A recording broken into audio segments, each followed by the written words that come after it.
Coucou, bonsoir, bienvenue à l'Oreille qui gratte, votre rendez-vous avec le rock indépendant, le rock local et les autoproductions. Une émission que vous retrouvez tous les samedis entre 20h et 21h sur Agora Côte d'Azur. Agora Côte d'Azur, vous pouvez aussi nous retrouver sur internet, agoracôtedazur.fr. L'émission L'Oreille qui gratte a elle aussi son propre blog, www.l'oreillequigratte.com, www.l'oreillequigratte.com. Nous sommes aussi à L'Oreille qui gratte ainsi qu'Agora très présents sur les réseaux sociaux. Vous pouvez nous trouver sur Facebook, sur Instagram et sur Twitter. Agora est aussi sur Instagram depuis peu, donc n'hésitez pas à nous suivre.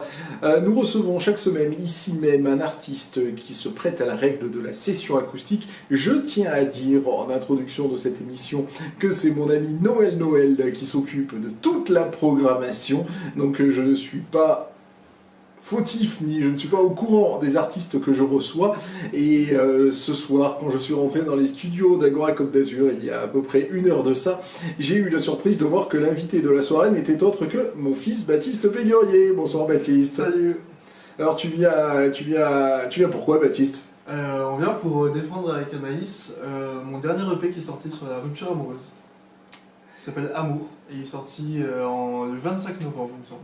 C'est ton dernier, mais ton premier EP aussi, je crois. C'est mon premier EP, c'est pas le dernier, c'est le dernier est sorti à l'heure actuelle, c'est vrai. Voilà, Peut-être qu'il y en aura d'autres, ou peut-être que je ferai plus jamais d'EP et que des albums. Peut-être ton seul et unique EP qui sait, en tout cas la manière dont tu t'as présenté. Je ne te le souhaite pas Baptiste, puisque ce EP, il y a vraiment une très forte personnalité. Comme tu viens de le dire, c'est sur la rupture amoureuse. Je ne sais pas comment aussi jeune on peut déjà se plaindre de rupture amoureuse, mais enfin bon, c'est un autre problème, on y viendra peut-être dans l'interview. Mais en tout cas, c'est une vraie personnalité, c'est du spoken word, avec des textes vraiment incroyablement bien écrits, très sombres, sur une musique synthétique.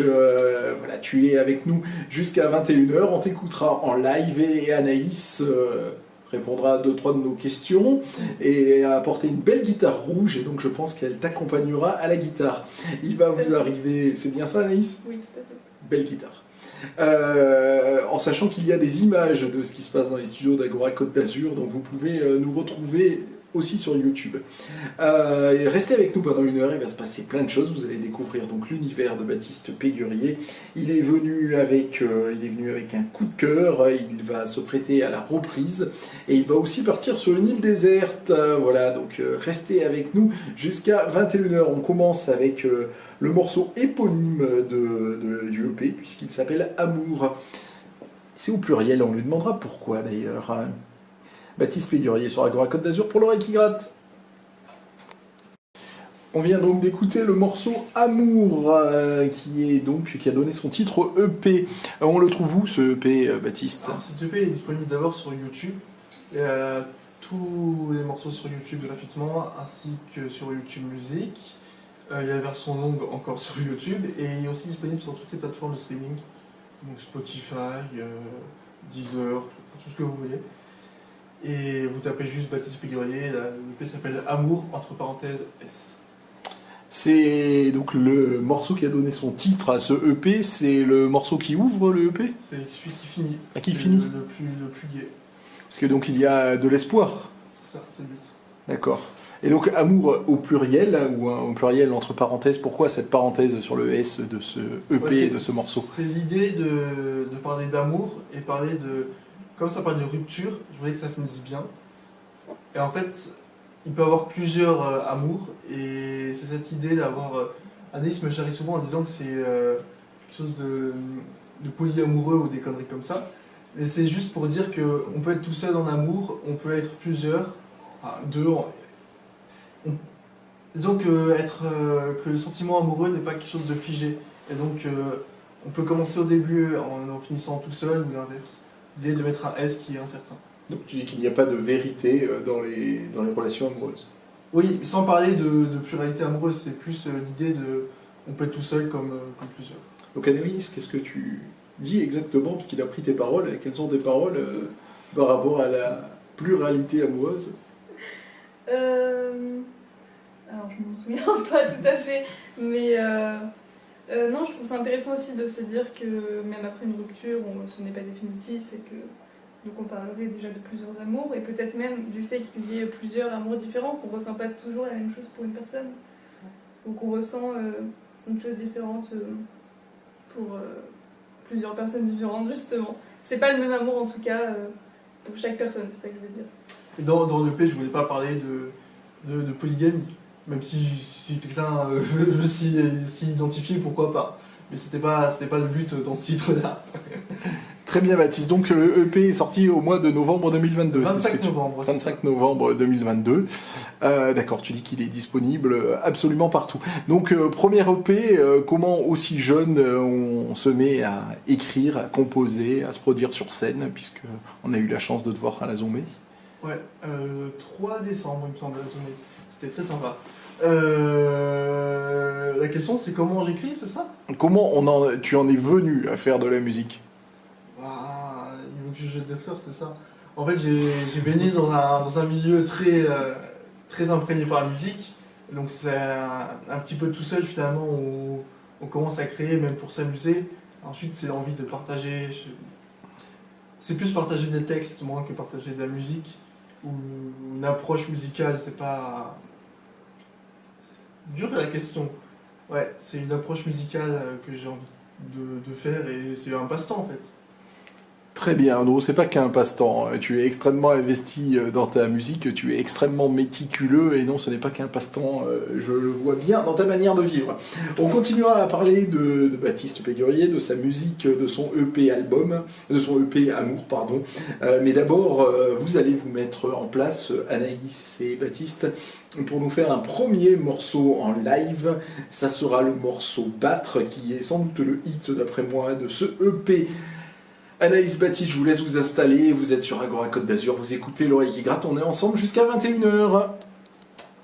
Nous recevons Baptiste Péguerrier à l'oreille qui gratte ce soir, qui est accompagné d'Anaïs. Ils viennent de nous faire un premier morceau en live, c'était le morceau Battre, que l'on retrouve donc sur le EP Amour, qui est disponible absolument partout. Baptiste, tu parlais de ton approche de la musique. Moi, ce que je trouve absolument énorme dans ce que peut proposer Baptiste, c'est que Baptiste s'est mis à la musique, il en a subi toute sa vie, je dis bien subi, mais il s'est mis à en faire assez tard, il s'est mis à la basse il y a peu, il n'a pas une grande aisance vocale, et malgré tout ça, il arrive à produire et à faire des belles choses et à être extrêmement investi dans sa musique, et ça, je trouve ça absolument magique.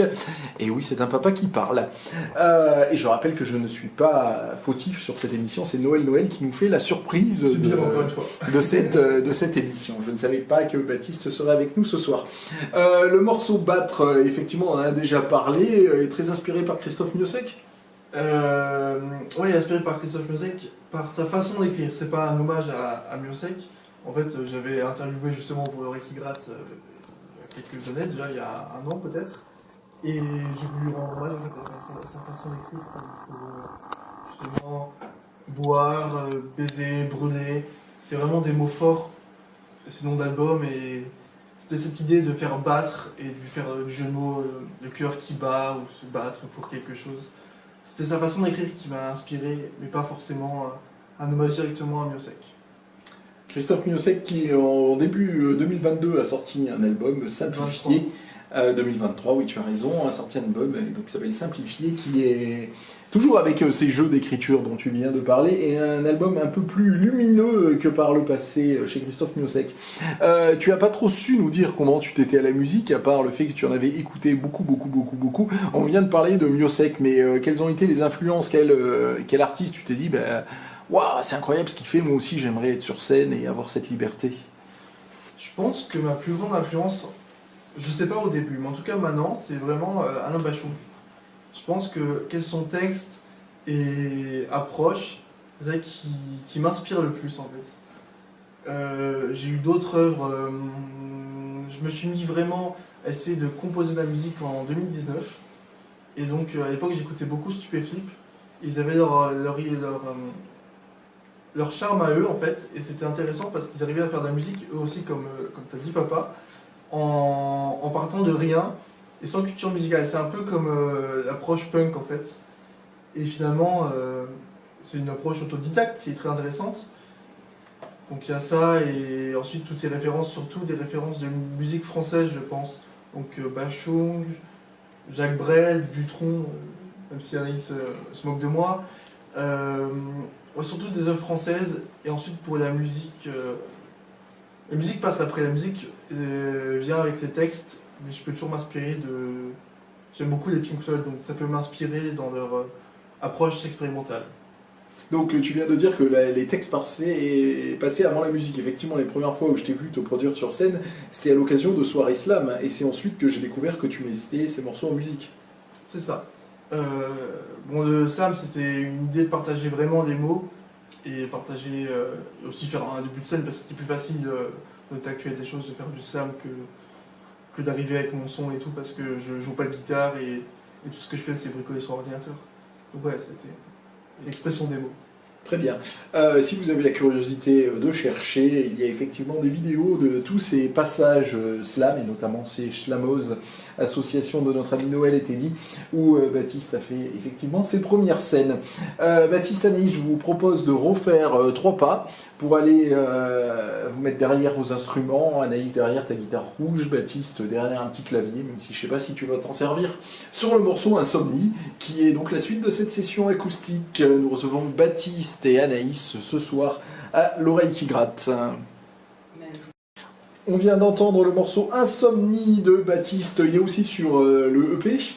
Non, il passe sur Amour, celui-là il est sorti en été, il me semble, non même pas, en printemps 2022, je crois. Ah bah c'est intéressant ça. Donc j'avais cru comprendre que Amour était ton premier EP, donc ce qui veut dire qu'avant ce EP, il y avait déjà eu des productions, il faut nous en parler. J'ai fait plusieurs morceaux. D'abord plus pour la blague, j'ai envie de dire, parce qu'il faut commencer quelque part. Et donc c'est l'idée de produire de la musique. Peut-être parce que j'avais un peu peur aussi d'assumer mes mots. Donc au départ j'avais commencé à faire 2 morceaux il me semble avec une amie, Imen, c'était un peu des morceaux presque rap, avec des instrus rap, qui sont aussi disponibles sur ma page Spotify et YouTube. Ensuite j'ai fait des approches un peu humoristiques, j'ai envie de dire, comme des morceaux comme Boxman, qui sont des sketchs.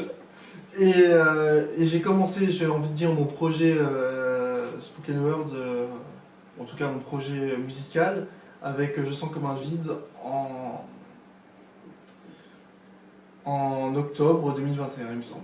Ces morceaux sont tous clippés, hein. Allez sur la page YouTube de Baptiste, vous verrez, à chaque fois il y a des clips, à chaque fois il y a de l'imagination, et c'est là où on voit que c'est pas un amusement, c'est-à-dire qu'il y a des idées, et je vois ces idées, il les ressort, c'est des fois 6 mois, 1 an après. Quand tu dis tu avais du mal à assumer tes mots, c'est MOTS, MAUX, parce que c'est très très sombre quand même ce que tu écris, Baptiste, justement, tu parles de ton mal-être dans tes chansons la plupart du temps. C'est parfois exagéré pour certains, des fois.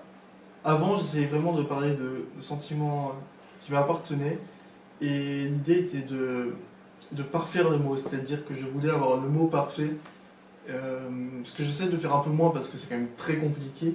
Par exemple, pour des morceaux, surtout sur Ma chère folie, j'essayais d'avoir la virgule parfaite, pas parfaite, le texte parfait, mais qui me convenait le mieux à moi.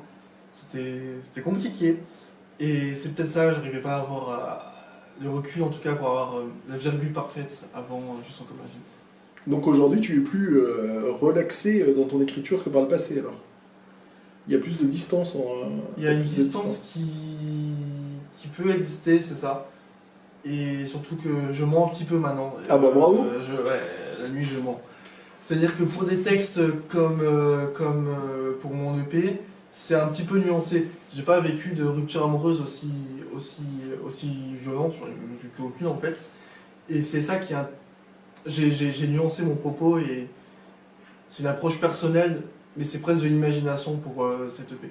C'est un peu mentir, c'est vrai. De l'autofiction, comme De on dit, on l'autofiction. parle d'une réalité et on la grossit. Donc tu es un menteur, mais me voilà rassuré. Je pensais que tu souffrais profondément. En tout cas, maintenant ça va. Anaïs, comment tu reçois ces textes?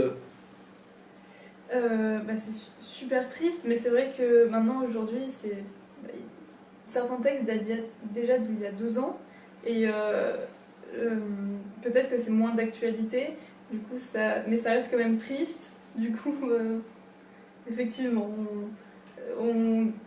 c'est quelque chose de très triste, mais peut-être que c'est plus d'actualité, on ne sait pas trop.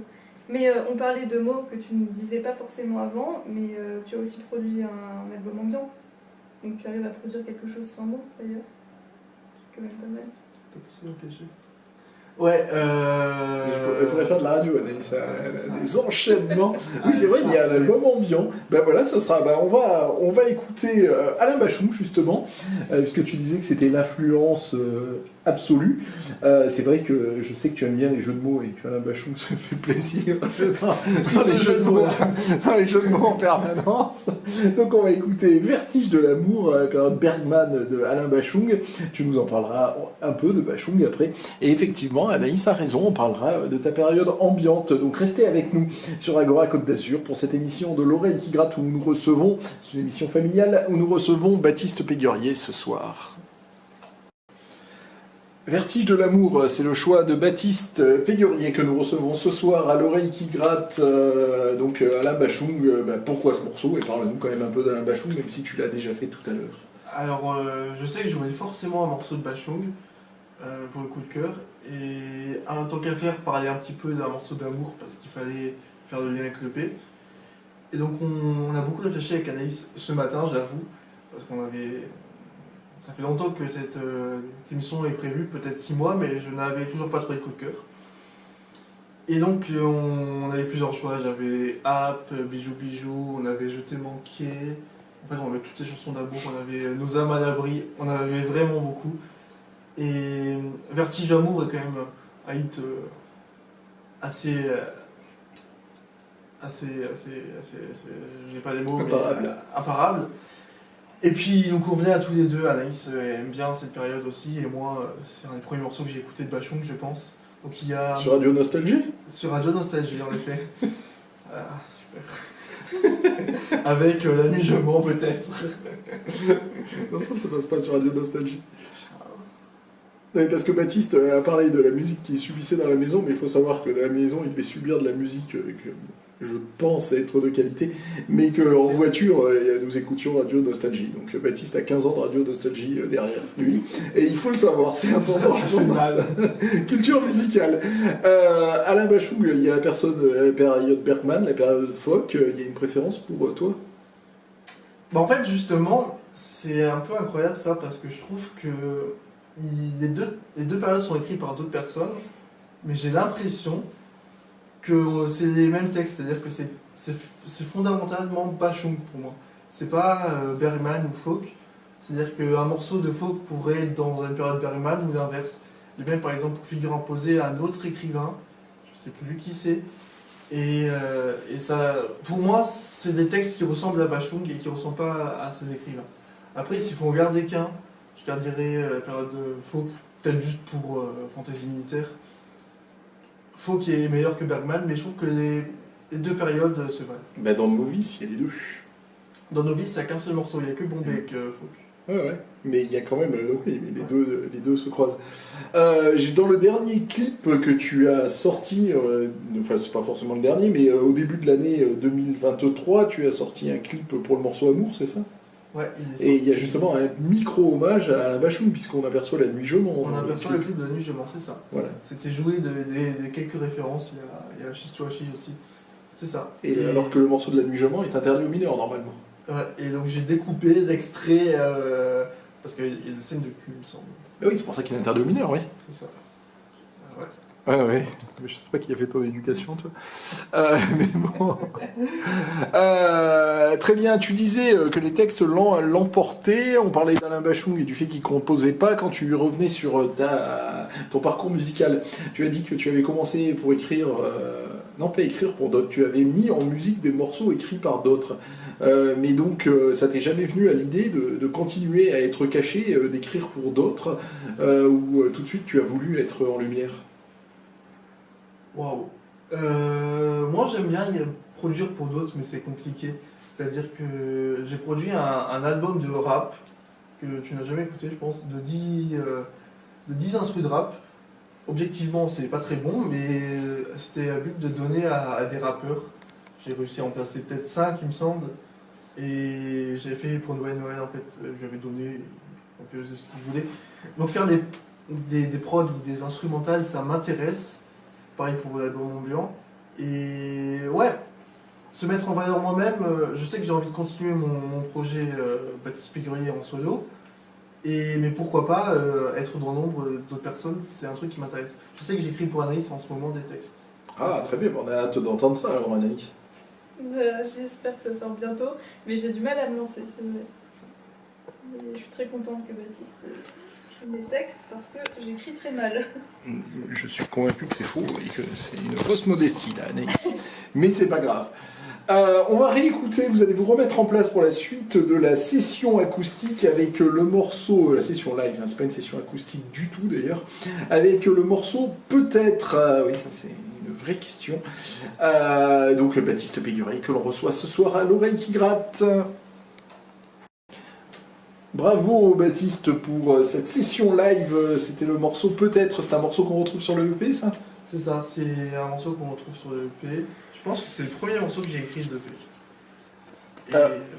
On parlait, donc tu es accompagné d'Anaïs ce soir, mais il n'y a pas normalement un groupe, en tout cas dans ce que tu as écouté quand tu étais petit, c'est des guitares basse batterie, on en est loin. Alors est-ce que c'est un projet, est-ce que c'est un fantasme, est-ce que tu veux persévérer dans cette voie spoken word ? Bah avec deux amis, on a essayé de faire de la musique. On va continuer, je pense, mais faire de la musique à 4, c'est très compliqué en fait, même à 2. Il y a beaucoup de. C'est assez compliqué en fait. Et donc, sur ordinateur, finalement, je suis tout seul et j'ai pas les avis d'autres personnes. C'est peut-être un inconvénient, mais c'est aussi un avantage c'est peut-être beaucoup plus rapide. Ouais, c'est un fantasme en vrai. J'aime bien les musiques que je fais. Mais je pense que je peux aussi essayer de faire des trucs plus rock en mettant des instruments, quitte à changer des paroles, en faire des... Actuellement, je sais pas si je pourrais mettre mes paroles sur un truc basse batterie, mais c'est pas... Anaïs, on imagine que tu accompagnes Baptiste avant tout pour l'affection que tu lui portes, mais qu'est-ce qui t'a donné envie de l'accompagner concrètement ?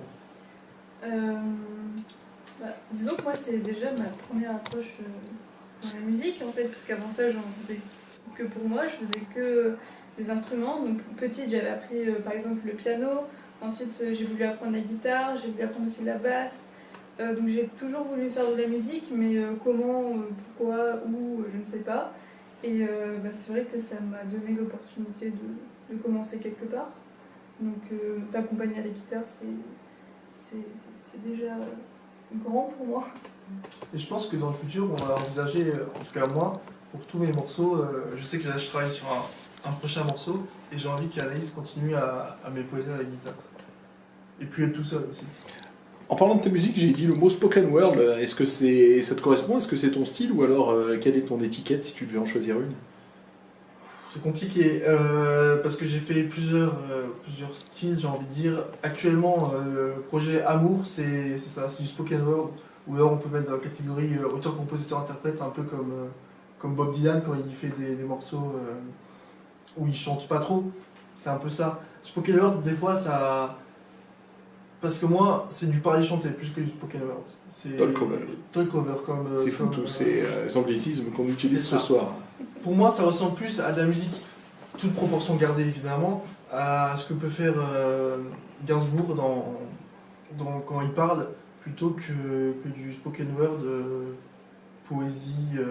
Spoken word, ça renvoie un peu à la musique afro, avec des gens qui parlent sur des rythmes et blues, ou alors du tam-tam, je sais rien. D'accord. La musique afro. C'est plus talk over ou parler chanter qui correspond à mon avis au style que je fais. D'accord, très bien. C'est un style que j'apprécie beaucoup, moi, parce que les chanteurs qui ont des grandes voix, style Céline Dion, j'ai toujours détesté. Et donc j'ai toujours préféré les chanteurs qui chantent pas bien, style Étienne Dao ou encore, effectivement, Serge Gainsbourg, dont on vient de parler. Serge Gainsbourg, on pourrait faire des liens. Malgré tout, tu viens d'en parler sur le talk over, mais Gainsbourg met en scène sa vie, raconte sa vie, enfin surtout dans les albums de Birkin, mais raconte sa vie au travers de Jane Birkin et travaille avec toutes ses multiples compagnes. C'est un peu ce que tu fais, toi, c'est pas des multiples compagnes, mais c'est Anaïs, mais en tout cas, tu racontes racontes ta vie aussi en musique. Ouais, c'est ça, c'est... De toute façon, je sais pas si j'ai un énorme vécu comme pour avoir des rappeurs, ou alors à mentir peut-être. Le but c'est... C'est vrai, c'est raconter aussi une vie, et mon mal-être, je sais pas si les gens veulent vraiment l'écouter, mais c'est... Ouais, c'est une façon de... un choix. C'est un choix. On a parlé de références, alors tu as parlé d'Alain Bachung, mais c'est à peu près le seul nom que tu as cité dans la référence avec Pink Floyd. Donc est-ce qu'il y en a d'autres en français? Là, on a parlé de Gainsbourg, est-ce qu'à un moment ou un autre ça a pu être important? Oui, Gainsbourg, peut-être même avant Bachung, je préfère Oui, tu as parlé de largement, Dutronc aussi. Ouais, Dutronc, mais même Etienne Dao, comme tu l'as dit, Murset qui est très important, Noir Désir, même si c'est polémiqué, beaucoup sur les textes, surtout vraiment. Dutronc, un peu Georges Brassens, c'est vraiment la musique française et les références des textes, c'est ça. Ou même Leonard Cohen, s'il faut citer des Anglais. Eh ben, merci pour ces quelques noms. Justement, il est venu l'heure de la reprise. On va voir si la reprise que tu nous proposes va puiser ou pêcher dans les noms que tu viens de nous proposer. Baptiste Péguerier pour un dernier morceau en live pour l'oreille qui gratte sur Agora Côte d'Azur. Eh ben, c'était marrant, Baptiste, de te voir faire cette reprise, de t'essayer au chant. En tout cas, c'est bien trouvé par rapport au EP Amour et donc sur les... voilà, où tu aurais pu chanter Rita Mitsuko, les histoires d'amour finissent mal en général. Ça aurait bien matché aussi, je trouve. Ben, parle-nous de cette reprise, et en plus qui était très originale, je trouve. Ouais, j'ai voulu... déjà, j'ai refait moi-même... un peu en séquenceur MIDI, donc je sais pas si c'est très bon, mais j'ai refait moi l'instrumental. J'ai refait la version de Brassens. Mais j'ai fait quelques modulations, c'est-à-dire que Georges Brassens, à l'époque, quand il a refait ce morceau, avait pris le texte d'Aragon et il avait changé un petit peu des textes et il avait viré 2 dernières strophes. Et donc là, dans cette reprise, j'ai rajouté 2 dernières strophes, et donc c'est plus une reprise d'Aragon que de Brassens. Mais il faut savoir aussi que Brassens avait écrit ce morceau sur une musique qu'il avait déjà fait, La Prière. Mais c'est toujours la même musique, Brassens. Et là, pour le coup, c'est exactement la même. Et donc j'ai repris l'instru de La Prière que j'ai un petit peu modifié. On peut pas dire que c'est une reprise de Aragon, on peut dire que tu as mis en musique un texte d'Aragon. Sur une musique inspirée de Brassens. Tu fais une reprise de Brassens. Et ben on a la belle Françoise Hardy qui avait aussi repris ce morceau après. Et Françoise Hardy, c'est les premiers Françoise Hardy, sont des albums absolument extraordinaires dont on n'a jamais fait le tour. Sur le thème d'ailleurs de l'amour, hein, sur la possibilité d'être heureux en amour en fait. Hein, donc comment te dire adieu, et je pense ma plus grande influence avec Bachung sur l'album Amour, je vais le citer. Ah ouais, eh ben écoute, voilà qui est fait. Anaïs, en début d'émission, avait fait allusion à tes projets ambiants, on n'en a toujours pas parlé, donc tu peux nous en dire 2 mots? L'idée c'était de s'exprimer vraiment en musique, autre que des mots, parce que j'ai toujours essayé des mots MAUX aussi, du coup là. Mais l'idée était vraiment, je faisais passer d'abord les paroles avant, et donc là c'était presque un exercice assez compliqué pour moi d'assumer la musique en elle-même, et ça m'a fait beaucoup de bien. Et ces influences comme Brian Eno ou comme David Bowie durant sa période berlinoise. D'ailleurs, j'ai essayé de clipper tous ces morceaux. J'ai fait un clip par semaine à l'époque, et donc ça a fait 10 clips d'ambiance. Et je suis très fier de ce projet. Mais tu n'as pas essayé, tu as réussi. Et c'est vrai que tu as su t'y tenir avec tous les... C'était quoi? C'était les mercredis, les jeudis? Tous les mercredis, il y avait un clip qui sortait, et effectivement, c'était attendu. Et c'est des morceaux qui marchent bien. Hein. Si vous allez sur YouTube, il y a une belle visibilité, et ça fait ambiance, ça fait musique de film. Hein. Ça pourrait être des musiques de Cronenberg aussi, pour illustrer donc, des films qui font un peu peur. C'est un projet très réussi, voilà, qu'on retrouve sur YouTube. On mettra les liens sur notre page... sur notre blog www.l'oreillequigratte.com. On mettra les liens pour que vous puissiez aller écouter Baptiste facilement. Baptiste, et on va le demander aussi à Anaïs, hein, elle passera en deuxième, comme ça elle peut réfléchir. Vous partez sur une île déserte, enfin sur 2 îles désertes différentes. Sur ces îles désertes, vous avez le droit d'apporter un disque, un livre et un film. Lesquels? On commence par toi, Baptiste, pour laisser réfléchir Anaïs. Alors, j'ai déjà pris dans le sac, pour te faire la blague, Je pense que sur une île déserte, je prendrais en album The Wall de Pink Floyd. C'est un album long, donc on n'a pas le temps de s'ennuyer. Ça teste beaucoup de styles. Je pense que c'est un bon choix. Je pense que c'est mon album préféré. En film, à mon avis, je prendrais soit un Kubrick, peut-être Docteur Feu d'amour, soit, ça revient encore avec Amour, soit Si tu tournes l'oreille des studios Ghibli. Et en livre, bon, je dis pas beaucoup, mais je pense que je prendrais Fleur du Mal, parce que ça inspire beaucoup. Et je peux faire des morceaux tristes avec, ou alors je vais faire l'inverse, essayer de faire des morceaux joyeux, tirer des fleurs du mal. C'est un bon exercice. Bah oui, mais pourquoi pas mettre en musique aussi, là tu as remis en musique notre ami Aragon, on peut aussi mettre en musique Baudelaire, hein, c'est ce qui a été fait, ce qui a été fait par Léo Ferré aussi d'ailleurs. Mais... Je voulais faire ça avec Victor Hugo, juste parce que j'aimais bien le titre des Contemplations. Je voulais avoir un truc qui s'appelait des Contemplations. Et pendant qu'on laisse réfléchir Anaïs à l'île déserte, tu disais que tu avais envie de faire un truc autour de Hugo. Est-ce que justement il y a des projets, des choses vers lesquelles tu as envie d'aller? Des projets futurs? Oui. Là en ce moment je bosse sur beaucoup de trucs. Avec Anaïs, j'essaie de faire un double single, c'est-à-dire un morceau Je t'aime comme une chanson de Bowie et elle fait un Je t'aime comme une chanson de Bachung. C'est l'inverse. Oui, c'est l'inverse. Oui. J'ai aussi un autre album ambiant qui est dans les tuyaux. Il y a déjà peut-être 4-5 morceaux déjà faits. J'ai un album de noise qui est pas très intéressant honnêtement, mais c'était l'idée de faire de la noise. Et je pense que j'ai aussi des idées de tester beaucoup de styles musicaux, ce sera à voir. Donc ouais, j'ai beaucoup de projets et je pense que je vais en sortir beaucoup l'année prochaine. Enfin cette année-là qui vient. Et ouais, mais je pense que je vais arrêter de faire un seul single, quitte à sortir beaucoup de trucs. Peut-être des petits ensembles, des petits EP au lieu de faire un seul morceau par-ci par-là. Ben, je crois que je serai tenu au courant, mais tu pourras nous en parler et pourquoi pas revenir ici même à l'oreille qui gratte pour nous présenter ses nouveaux projets. Enfin, si Noël t'invite. Anaïs, tu pars sur une île déserte. Sur cette île déserte, tu as le droit d'apporter un disque, un livre et un film. Lesquels? Un disque sans hésiter, je pense Ziggy Stardust de David Bowie, que j'écoute au moins une fois par jour, hein, je pense. Ah oui, quand même. Quand je ne sais pas quoi écouter, ça part sur Ziggy Stardust.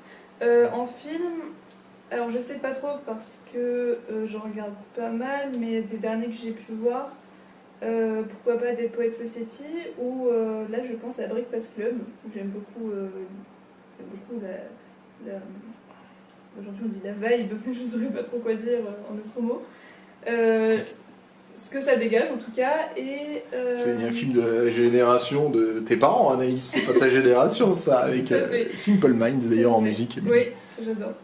Et en livre, je pense à Marguerite Duras, lequel je ne sais pas, pourquoi pas La douleur ou L'amant, d'ailleurs, qui est sûrement le plus connu avec Hiroshima. Bah grâce, oui. Marguerite Duras, je pense. Mais Duras, je savais pas que tu lisais Duras, c'est magnifique Duras. Duras Sagan, c'est des choses extraordinaires. Ben voilà, ce sera les derniers mots de cette émission. On se retrouve samedi prochain sur Agora pour une nouvelle émission de L'Oreille qui gratte. Allez faire un tour sur notre blog www.l'oreillequigratte.com. Vous trouverez plein de souvenirs et toutes les références de cette émission. Et l'émission sera disponible en podcast d'ici peu sur le site de la station agoracôte-d'azur.fr. Je vous remercie d'avoir passé cette heure en notre compagnie. Merci Baptiste, merci Anaïs d'être venu jusqu'à Grasse. Et on se retrouve la semaine prochaine. Bonne soirée.